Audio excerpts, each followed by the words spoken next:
আলিপুরের পুরনো এক পাড়া, যেখানে গাছের পাতাও যেন জানে ঘরের গোপন গল্প। এই বাড়িটাতে ৬ জন মানুষ থাকে, এক ছাদের নিচে, কিন্তু প্রতিটা হৃদয়ের ভেতর আলাদা ঝড়। আর সেই ঝড়ের নাম ভালোবাসা, পাপ আর ভাগ্যের নিষিদ্ধ খেলা। আজ শুরু করছি এখন সেই আগুনের গল্প। বৌদির পেটে দেওরের সন্তান। মনটাকে শক্ত করে রাখুন, কারণ এই গল্পে ভালোবাসা যেমন সত্য, তেমনি নিষিদ্ধতাও। অর্পিতা বৌদি, বয়স প্রায় ২৮, শান্ত স্বভাবের। শাড়ি পরলে রোদের আলোয় মুখটা যেন জলজল করে ওঠে। ৫ বছর হলো এই বাড়ির বৌদি।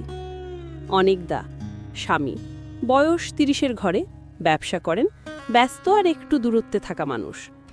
রুদ্র, দেওর, বয়স ২২, কলেজ পড়ে। অর্পিতার প্রতি অদ্ভুত এক টান, যা সে নিজেও বোঝে না। বাবা হরিদাসবাবু, অবসরপ্রাপ্ত স্কুল শিক্ষক। মুখে ধর্ম আর নিয়মের কথা, কিন্তু চোখে হাজার প্রশ্ন। মা সুদেষ্ণা দেবী, সংসার সামলান, মেয়ের মতো ভালোবাসেন অর্পিতাকে। ছোট বোন অনামিকা ক্লাস 12-এ পড়ে, দুষ্টুমি আর হাসিতে ভরা। রাত তখন প্রায় 10টা বাজে। ঘরে শুধু একটা টেবিল ল্যাম্প জ্বলছে। অর্পিতা রান্নাঘর গুছিয়ে বসে আছে চুপচাপ। জানলার বাইরে ভরছে টিপটিপ বৃষ্টি। এমন সময় পেছন থেকে রুদ্রের গলা, বৌদি, গরম দুধটা নেব? অর্পিতা হেসে ঘুরে তাকালো, তুই তো নিজেই নিয়ে নিতে পারতি। রুদ্র মৃদু হেসে বলল, তোমার হাতে নিলে দুধের স্বাদ অন্যরকম হয়। এই একটাই বাক্য, আর বাতাসটা হঠাৎ ভারী হয়ে উঠল। রুদ্রের চোখে এক ধরনের লজ্জা আর আকর্ষণ মিশে যায়। অর্পিতা কিছু বলতে গিয়ে থেমে যায়। মনে পড়ে, এই ছেলেটাই তো গতকাল জ্বরের রাতে তার পাশে বসে ঠান্ডা পানি দিয়ে মাথা মুছিয়ে দিয়েছিল। তখনই একটা অচেনা কম্পন বুকের ভেতর নড়ে উঠেছিল। বাড়ির ভেতরে সবাই ঘুমোচ্ছে। অর্পিতা গরম দুধ এগিয়ে দিল রুদ্রের দিকে।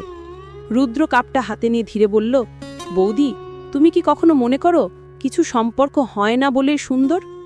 অর্পিতা চমকে গেল, তুই এসব কথা কোথায় শিখছিস? রুদ্র হেসে বলল, তোমার চোখে। সেই রাতে আর কোনো কথা হয়নি, কিন্তু দুজনের চোখের ভেতর একটা নীরব প্রতিজ্ঞা তৈরি হয়ে গেল, যা না বলা থেকেও বলা হয়ে যায়।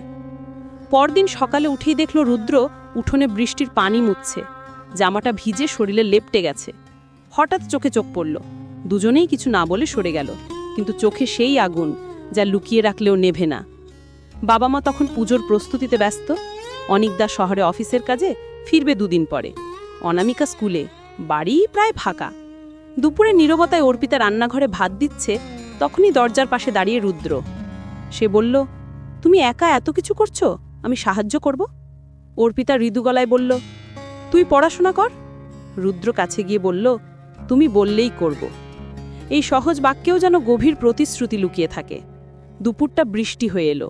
অর্পিতা কাপড় শুকোতে ছাদে উঠল। রুদ্র উঠে এলো। বাতাসে ভিজে শাড়ির আঁচল উঠছে, চুল ভিজে গালে লেগে আছে। রুদ্র বলল, বৌদি, তুমি জানো এই রোদ বৃষ্টি তোমার গায়ের গন্ধে আলাদা হয়ে যায়।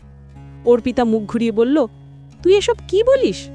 সত্যি বলছি বৌদি, তোমাকে দেখলে বুকের ভেতর কিছু হয়, মনে হয় কেউ যেন খুব আপন হয়ে ডাকছে। বৃষ্টি থেমে গেল। দুজনেই চুপচাপ দাঁড়িয়ে। দূরে বজ্রপাতের আলোয় দেখা গেল রুদ্রের চোখে ভেসে আছে এক ধরনের কষ্ট, যা ভালোবাসার মতোই গভীর। রাত্রে আবারও সেই নিস্তব্ধতা। অর্পিতা ঘরে শুয়ে আছে, ঘুম আসছে না। মনে পড়ছে রুদ্রের কথা। জানলার পাশে গিয়ে দাঁড়ায়, দেখে উঠোনে আলো জ্বলছে। রুদ্র একা বসে আছে, হাতে বই, কিন্তু চোখ তার ছাদের দিকে। অর্পিতা ধীরে ধীরে দরজা খুলে নিচে নেমে গেল। রুদ্র তাকিয়ে অবাক, তুমি এখানে? অর্পিতা বলল, ঘুম আসছিল না, ভাবলাম একটু হাঁটি। রুদ্র মৃদু হেসে বলল, তাহলে হাঁটি 2 জন মিলে। সেই রাতটা দুজনের জীবনে এক মোড় এনে দেয়। কথায় কথায় হাসি, হাসির মাঝে নীরবতা, আর সেই নীরবতার ভেতর জন্ম নেয় এক অজানা সম্পর্ক। কোনো শব্দ নেই, কোনো ছোঁয়া নেই, কিন্তু বুকের ভেতর আগুন জ্বলছে দুজনেরই। অর্পিতা বুঝে যায়, এই ছেলেটার চোখের ভাষা আর 10 জনের মতো নয়। রুদ্রের মধ্যে আছে এমন এক টান, যা তাকে টেনে নিয়ে যাচ্ছে নিষিদ্ধ এক দরজার দিকে। রাত শেষে সূর্য ওঠে, কিন্তু অর্পিতার মনে এখনও ঝড়। আয়নায় নিজের মুখ দেখে ভাবে, সে কি সত্যি সেই শান্ত বৌদি আছে এখনো, নাকি অন্য কেউ হয়ে যাচ্ছে ধীরে ধীরে। শেষে মনে মনে বলে ওঠে, যা পাপ তাই হয়তো সত্যি।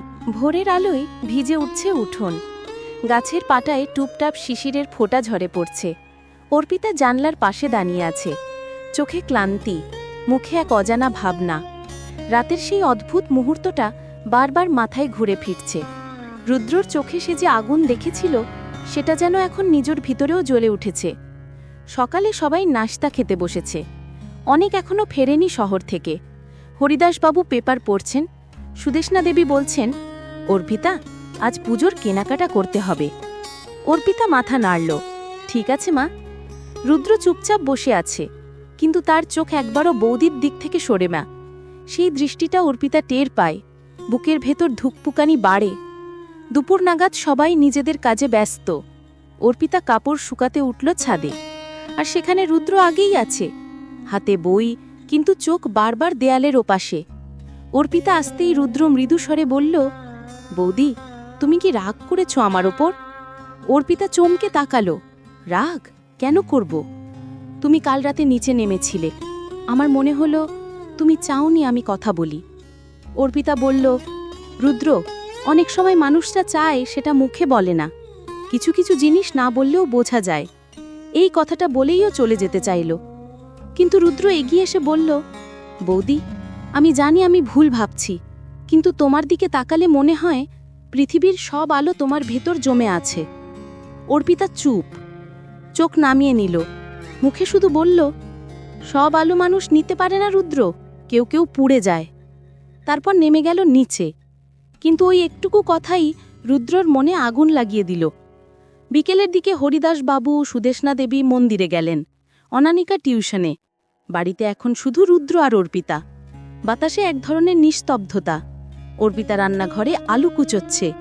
রুদ্র এসে বলল, বৌদি, তোমার হাত কেটে গেছে। আসলেই ছুরি একটু লেগে রক্ত বেরিয়েছে। রুদ্র দ্রুত তার হাতটা ধরে বলল, এটা একটু ধুয়ে দাও। অর্পিতা বলল, ছাড়, লাগবে না।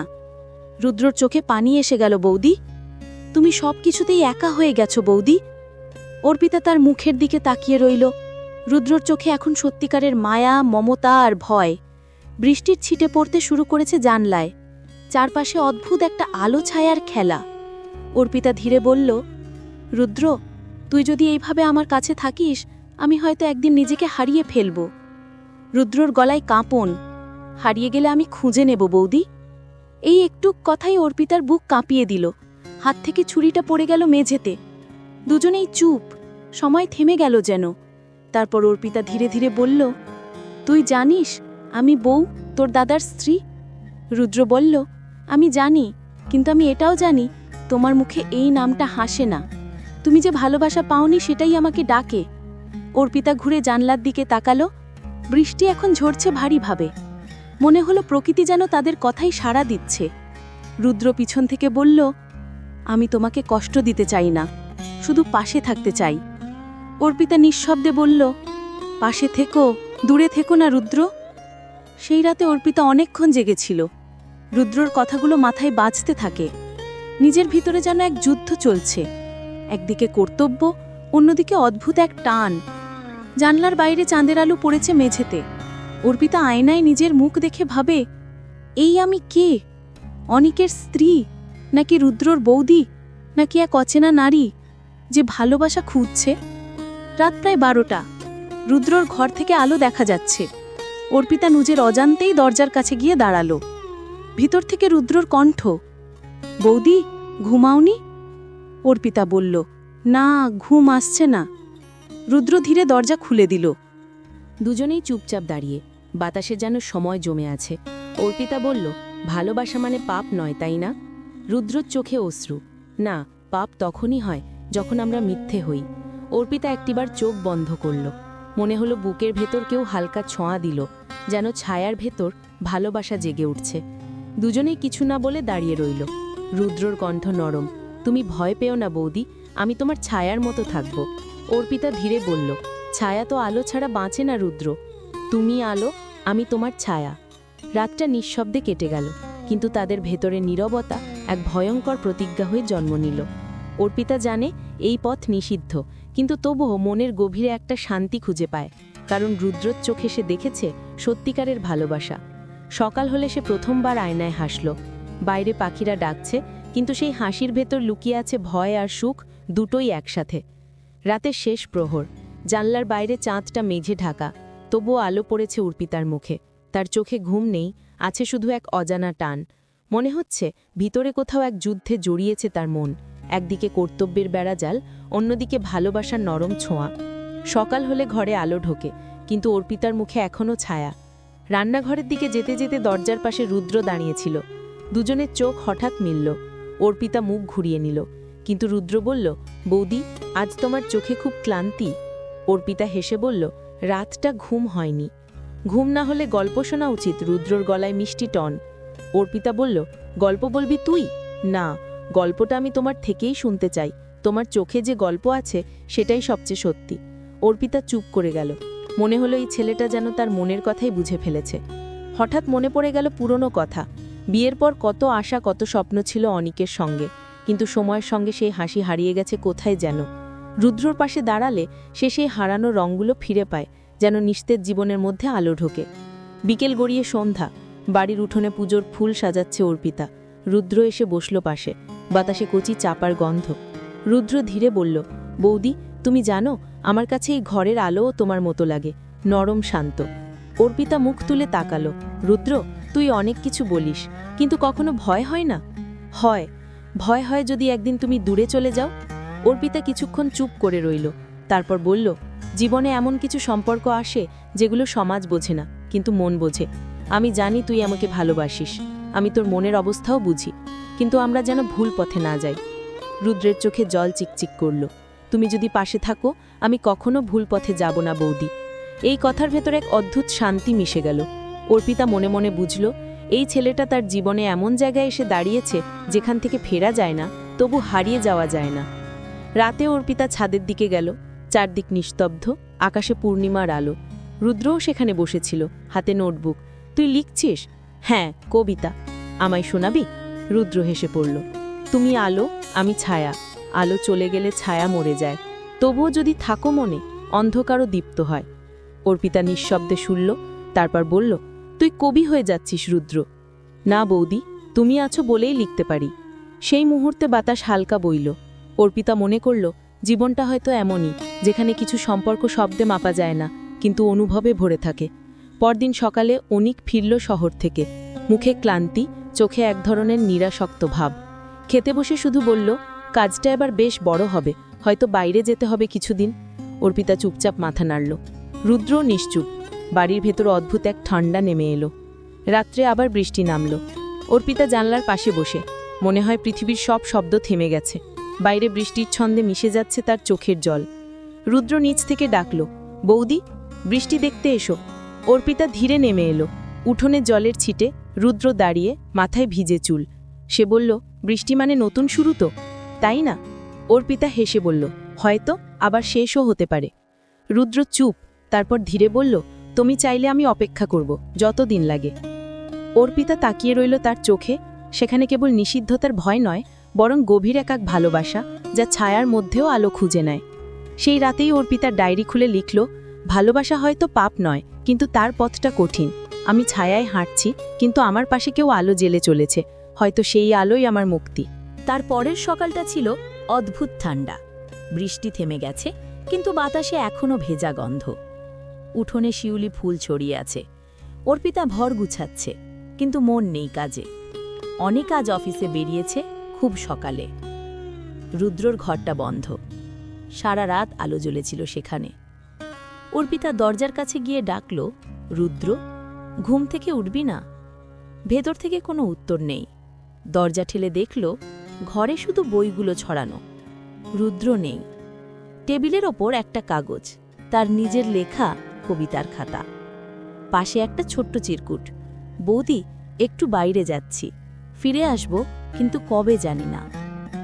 অর্পিতার বুকের ভেতর হঠাৎ শূন্যতা, যেন কেউ হৃদয়ের ভেতর থেকে এক টুকরো আলো কেড়ে নিয়েছে।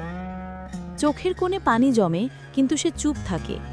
মুখে শুধু ফিসফিস করে, যাবি বলেও গেলি না রুদ্র? দুপুর গড়িয়ে সন্ধ্যা নামল।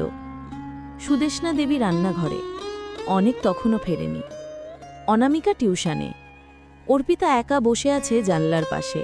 বাইরে কুয়াশা, ঘরের ভেতর নিঃশব্দতা। মনে পড়ছে রুদ্রর কথা। তুমি চাইলে আমি অপেক্ষা করব। কিন্তু সে তো অপেক্ষা না করে চলে গেল। রাত্রে অনেক ফিরল, মুখে কাজের ক্লান্তি, কিন্তু গলায় একটুখানি ঠান্ডা দূরত্ব। তুমি আজ চুপচাপ গেল? অর্পিতা হাসার চেষ্টা করল। বৃষ্টি গেছে, মনও নিঃশব্দ। অনেক বলল, তোমার এই চুপ থাকা এখন অভ্যেস হয়ে গেছে। এই এক কথাতেই অর্পিতার বুক কেঁপে উঠল। সে জানে এই দূরত্বই তার ভেতরের শূন্যতাকে আরও বাড়িয়ে দেয়। পরদিন সকালে চিঠি এলো, রুদ্রর লেখা। বৌদি, দূরে যাচ্ছি না, শুধু একটু নিজেকে সময় দিতে চাই। তোমার চোখের আলো আমার ভিতরে জ্বলছে, কিন্তু আমি চাই না সেটা তোমার জীবনের অন্ধকার হোক। আমি লিখব, ভাবব, আর একদিন ফিরব যখন তুমি আমায় ক্ষমা করতে পারবে। চিঠিটা পড়েই অর্পিতা বুঝল, রুদ্রর এই দূরে যাওয়া অভিমানের নয়, বরং ভালোবাসারই এক অন্য রূপ। সে চায় না তার উপস্থিতি অর্পিতার সংসারে ঝড় তুলুক। দিন কেটে যায়, বাড়ির রোজকার কাজ, নীরবতা, আর মাঝে মাঝে রুদ্রর লেখা কবিতা ডাকযোগে আসে। প্রতিটা কবিতার লাইন যেন তার মনের সঙ্গে কথা বলে। তুমি যদি নাও থাকো, তবু তোমার ছায়া আছে। আমি আলোয় হেঁটে যাই, তবু দেখি তোমার মুখ। এক বিকেলে অর্পিতা উঠোনে বসে জামা শুকোচ্ছে। আকাশে মেঘ জমছে, মনে হলো বৃষ্টি নামবে। সেই সময় হঠাৎ গেট খুলে কেউ ঢুকল। রুদ্র। মুখে হালকা দাড়ি, চোখে ক্লান্তি, কিন্তু হাসিটা আগের মতোই উজ্জ্বল। অর্পিতা অবাক হয়ে দাঁড়িয়ে রইল। তুই ফিরে এলি? রুদ্র মৃদু গলায় বলল, এলেই তো, আলো ছাড়া ছায়া টেকে না বৌদি। অর্পিতার চোখে জল এসে গেল। তুই কিছু না বলে চলে গেলি কেন? চাইনি তুমি কষ্ট পাও, কিন্তু আমি বুঝেছি ভালোবাসা মানে শুধু কাছে থাকা নয়, দূর থেকেও কাউকে আলো দেওয়া। দুজনের চোখে চোখ পড়ে। এইবার কোনো কথা নেই, শুধু এক নীরব বোঝাপড়া। তাদের মাঝে এখন একটা নতুন সম্পর্ক, যেখানে আকর্ষণ নয়, আছে গভীর সম্মান আর নীরব প্রতিজ্ঞা। রাত্রে অর্পিতার ছাদে গিয়ে দাঁড়ালো। রুদ্র নিচে উঠোনে বই পড়ছে। চাঁদের আলোয় চারপাশ ঝলমল করছে। মনে হচ্ছে প্রকৃতি জানে দুজন মানুষ নিজেদের আগুন থেকে বেরিয়ে এসে আলো খুঁজে পেয়েছে। অর্পিতা নিজের মনে বলল, ভালোবাসা আসলে হারিয়ে যাওয়ার নাম নয়, ফিরে আসার নাম। পরদিন সকালে অনিকের সঙ্গে চায়ের টেবিলে হাসল সে অনেক দিন পর। সুদেষ্ণা দেবী অবাক হয়ে বললেন, বৌমা, আজ তোমার মুখে এমন আলো কেন? অর্পিতা হেসে বলল, হয়তো মনটা আবার বাঁচতে শিখছে মা। পেছন থেকে শুনে রুদ্র হেসে ফেলল। জানে সেই আলো তারও ভেতর জ্বলছে, এক আত্মিক ভালোবাসার আলো যা কখনো নিভে না। রাতটা অদ্ভুত শান্ত ছিল, এমন শান্ত যেন আকাশ নিজের বুকের ভেতর জমে থাকা সব কান্না থামিয়ে দিয়েছে। আমার জানালার বাইরে চাঁদের আলো ঢুকে পড়ছিল সাদা কাপড়ে মোড়ানো স্বপ্নের মতো। ঘরে বাতাসের শব্দ ছাড়া কিছু নেই, তবু মনে হচ্ছিল কেউ যেন আমার নাম ধরে খুব নিচু গলায় ডাকছে। অর্পিতা। আমার বুকটা ধক করে উঠল, কারণ সেই ডাকটা আমি চিনে গেছি বহুবার। সেটা রুদ্রর, আমার দেওর, কিন্তু অনেক দিন ধরেই শুধু একটা পরিচয় নয়। ও যেন আমার ভিতরকার আলো, যাকে সমাজের চোখে দেখা যায় না, কিন্তু অন্তরের গভীরে তার উপস্থিতি ছায়ার মতো ঘুরে বেড়ায়। আজ ও চলে যাবে, শহরে চাকরির নতুন পোস্টিং পেয়েছে। বাড়ির সবাই ঘুমিয়ে গেছে, শুধু আমি জেগে আছি, এক অদ্ভুত টান আর ভয়ের মধ্যে। জানালার বাইরে তাকিয়ে দেখি উঠোনের মাঝখানে দাঁড়িয়ে আছে রুদ্র। তার মুখে কোনো হাসি নেই, চোখে সেই একই আলো, যে আলো একদিন আমার বুকের ভিতর ঢুকে আগুন জ্বালিয়েছিল, আর আজও সেই আগুনে আমি প্রতিদিন গলে যাই। আমি ধীরে ধীরে দরজার দিকে গেলাম। দরজা খুলতেই এক টুকরো শীতল হাওয়া এসে আমার মুখ ছুঁয়ে গেল, যেন কেউ নিঃশব্দে বলল, এই শেষ দেখা। আমি কিছু বলতে পারিনি, শুধু রুদ্রের চোখের দিকে তাকিয়ে থাকলাম। ও ফিসফিস করে বলল, বৌদি, আমি যাচ্ছি। শব্দগুলো যেন বাতাসে ভেসে গেল, কিন্তু আমার বুকের ভেতর কাঁপুনি ধরে গেল। আমি চুপ করে রইলাম, শুধু মাথা নিচু করে বললাম, সবাই সুখে থাকুক রুদ্র, তুইও। রুদ্র কিছুক্ষণ চুপ করে রইল, তারপর বলল, আমি যাচ্ছি, কিন্তু এই ঘর, এই উঠোন, এই রাত সব আমার সঙ্গে যাবে। তুমি যদি কখনো আকাশের দিকে তাকাও, মনে রেখো আমি তাকিয়ে আছি অন্য দিক থেকে। আমার চোখের কোণে জলের রেখা। আমি ঠোঁট কামড়ে সেই জল সামলে রাখলাম। বললাম, রুদ্র, জীবনটা এমন কেন হয়? কিছু ভালোবাসা এত নিষিদ্ধ কেন হয়? ও উত্তর দিল না, শুধু ধীরে ধীরে আমার দিকে এগিয়ে এসে বলল, নিষিদ্ধ নয় বৌদি, আলোকে কেউ বেঁধে রাখতে পারে না। আমি আলো দেখতে শিখেছি তোমার চোখে। ওর কণ্ঠে ছিল আগুনের মতো উষ্ণতা আর জলীয় কোমলতা। আমি চেয়ে রইলাম, শুধু চেয়ে রইলাম, কোনো শব্দ নেই। রাতের ভেতর দিয়ে একটা জোনাকি এসে আমার পায়ের কাছে বসল। মনে হলো আলোও কাঁদতে জানে। রুদ্র তখন পা বাড়ালো গেটের দিকে। আমি কিছু বলতে চাইলাম, কিন্তু গলা শুকিয়ে গেল। শেষবারের মতো বললাম, রুদ্র, একটা কথা বলি। ও ফিরে তাকালো। আমি ধীরে বললাম, ভালোবাসা যদি পাপ হয়, তাহলে এই পৃথিবীটা কখনো আলোয় ভরবে না। ও কিছুক্ষণ আমার দিকে তাকিয়ে থাকলো। তারপর এক টুকরো হাসি দিয়ে বলল, তুমি ঠিকই বলেছ বৌদি, আলো মানে মুক্তি। সেই বলে ও ঘুরে গেল। আমি দাঁড়িয়ে রইলাম দরজার পাশে। চাঁদের আলো আমার মুখে পড়ছিল, আর বুকের ভিতর কান্নার স্রোত বয়ে যাচ্ছিল নিঃশব্দে। রুদ্রর পায়ের শব্দ যত দূরে যেতে লাগল, তত আমি বুঝতে পারছিলাম আমার ভিতরের আলো আরও জ্বলে উঠছে। হয়তো এই বিচ্ছেদই ভালোবাসার সত্য রূপ। ভোরের একটু আগে আমি মোমবাতিটা জ্বালালাম। আলোটা খুব ছোট, কিন্তু তার উষ্ণতা অনেক গভীর। মোমবাতির সামনে বসে আমি চোখ বন্ধ করলাম। মনে হলো রুদ্র যেন ঠিক আমার পাশে বসে আছে, নিঃশব্দে। আমি মৃদু গলায় বললাম, রুদ্র, তুই যেখানে থাকিস ভালো থাকিস, আমি আলো জ্বালিয়ে রাখব। বাতাসে যেন কেউ হাসল, খুব নরম, খুব স্নেহের মতো। তারপর জানালার বাইরে এক ফালি সূর্যের আলো ঢুকল ঘরে। শেষ রাতের আলো ভোরের আলোয় মিশে গেল নিঃশব্দে। আজও চলে যাবে। শহরে চাকরির নতুন পোস্টিং পেয়েছে। বাড়ির সবাই ঘুমিয়ে গেছে, শুধু আমি জেগে আছি, এক অদ্ভুত টান আর ভয়ের মধ্যে। আমি ধীরে ধীরে দরজার দিকে গেলাম। দরজা খুলতেই এক টুকরো শীতল হাওয়া এসে আমার মুখ ছুঁয়ে গেল। যেন কেউ নিঃশব্দে বলল, এই শেষ দেখা। আমি কিছু বলতে পারিনি, শুধু রুদ্রর চোখের দিকে তাকিয়ে থাকলাম। ও ফিসফিস করে বলল, বৌদি, আমি যাচ্ছি। শব্দগুলো যেন বাতাসে ভেসে গেল, কিন্তু আমার বুকের ভেতর কাঁপুনি ধরে গেল। আমি চুপ করে রইলাম, শুধু মাথা নিচু করে বললাম, সবাই সুখে থাকুক রুদ্র, তুইও। রুদ্র কিছুক্ষণ চুপ করে রইল, তারপর বলল, আমি যাচ্ছি, কিন্তু এই ঘর, এই উঠোন, এই রাত সব আমার সঙ্গে যাবে। তুমি যদি কখনো আকাশের দিকে তাকাও, মনে রেখো আমি তাকিয়ে আছি অন্য দিক থেকে। আমার চোখের কোণে তখন জলের রেখা। আমি ঠোঁট কামড়ে সেই জল সামলে রাখলাম। বললাম, রুদ্র, জীবনটা এমন কেন হয়? কিছু ভালোবাসা এত নিষিদ্ধ কেন? ও উত্তর দিল না, শুধু ধীরে ধীরে আমার দিকে এগিয়ে এসে বলল, নিষিদ্ধ নয় বৌদি, আলোকে কেউ বেঁধে রাখতে পারে না। আমি আলো দেখতে শিখেছি তোমার চোখে। ওর কণ্ঠে ছিল আগুনের মতো উষ্ণতা আর জলীয় কোমলতা।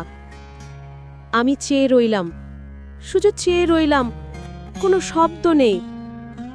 রাতের ভেতর দিয়ে একটা জোনাকি এসে আমার পায়ের কাছে বসল। মনে হলো আলোও কাঁদতে জানে। রুদ্র তখন পা বাড়ালো গেটের দিকে।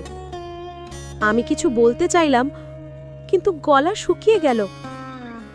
শেষবারের মতো বললাম, রুদ্র, একটা কথা বলি। ও ফিরে তাকালো। আমি ধীরে বললাম, ভালোবাসা যদি পাপ হয়, তাহলে এই পৃথিবীটা কখনো আলোয় ভরবে না। ও কিছুক্ষণ আমার দিকে তাকিয়ে থাকলো, তারপর একটুকরো হাসি দিয়ে বলল, তুমি ঠিকই বলেছ বৌদি, আলো মানে মুক্তি। সেই বলেও ঘুরে গেল। আমি দাঁড়িয়ে রইলাম দরজার পাশে।